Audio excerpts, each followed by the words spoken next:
আজকের ভিডিওতে আমরা দেখব যে আপনার পাসপোর্টটি হয়েছে কিনা বা আপনার পাসপোর্টটি লোকাল পাসপোর্ট অফিসে এসেছে কিনা, আপনি কোন দিন কালেকশন করতে যাবেন। তো চলেন দেখে আসি কীভাবে চেক করতে হবে এবং কি লেখা থাকলে কি বুঝতে পারবেন। চলেন শুরু করি। তো সর্বপ্রথম পাসপোর্ট অনলাইনে চেক করার জন্য এখানে ক্লিক করব আমরা। লিখতে হবে পাসপোর্ট অনলাইন চেক, এটা লিখে সার্চ করলেন। করার পর প্রথম যে ওয়েবসাইটটা আসবে এখানে ক্লিক করতে হবে। ক্লিক করার সঙ্গে সঙ্গে এমন একটা ইন্টারফেস আসলো। এখানে দেখতে পাচ্ছেন আমাদেরকে বলা হচ্ছে অনলাইন রেজিস্ট্রেশন আইডি দিয়ে সার্চ করতে পারবো আমরা, কিংবা অ্যাপ্লিকেশন আইডি দিয়ে সার্চ করতে পারবো। তো আমরা কি করব, আমাদের যে অ্যাপ্লিকেশন আইডি রয়েছে সেই অ্যাপ্লিকেশন আইডিটা এখানে দিব।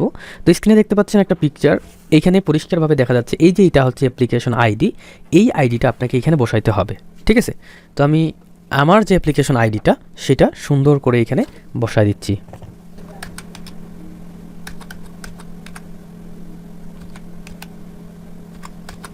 বসানোর পর এখানে আমাদেরকে জন্ম তারিখ দিতে হবে। তো আমি এখানে ক্লিক করলাম, জন্ম তারিখটা সুন্দর করে বসাইতে হবে।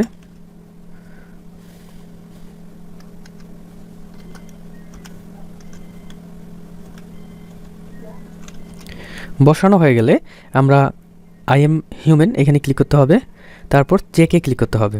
চেকে ক্লিক করার সঙ্গে সঙ্গে আমাদের কিন্তু রেজাল্ট চলে আসছে। আমরা যদি একটু উপরে যাই, উপরে যাওয়ার সঙ্গে সঙ্গে দেখতে পাচ্ছেন লেখা আছে pending SB police clearance. So দেখতে পাচ্ছেন যে পাসপোর্টের জন্য যে পুলিশ ভেরিফিকেশনটা হয়, এই পুলিশ ভেরিফিকেশনটা কিন্তু এখন পেন্ডিং আছে।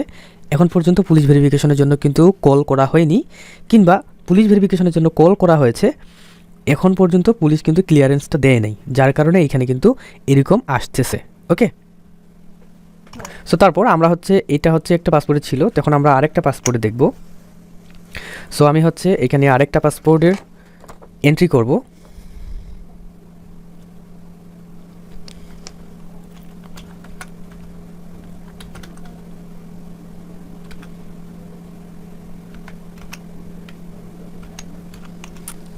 তারপর এখানে আমাদেরকে জন্ম তারিখটা দিতে হবে। তো আমি জন্ম তারিখটা বসাচ্ছি। দেওয়ার পর আই এম হোমেন এখানে ক্লিক করতে হবে, তারপর চেকে ক্লিক করার সঙ্গে সঙ্গে উপরে যদি আমরা দেখি, তো দেখতে পাচ্ছেন এখানে আমাদের একটা লেখা আসছে যে পাসপোর্ট শিফটেড, মানে পাসপোর্টটাকে পাঠানো হয়েছে। দেখতে পাচ্ছেন ই পাসপোর্ট শিফটেড, দেখেন শিফটেড, এবং এখানে আমার নাম লেখা আছে, your passport has been printed and is now on the way to the local passport office.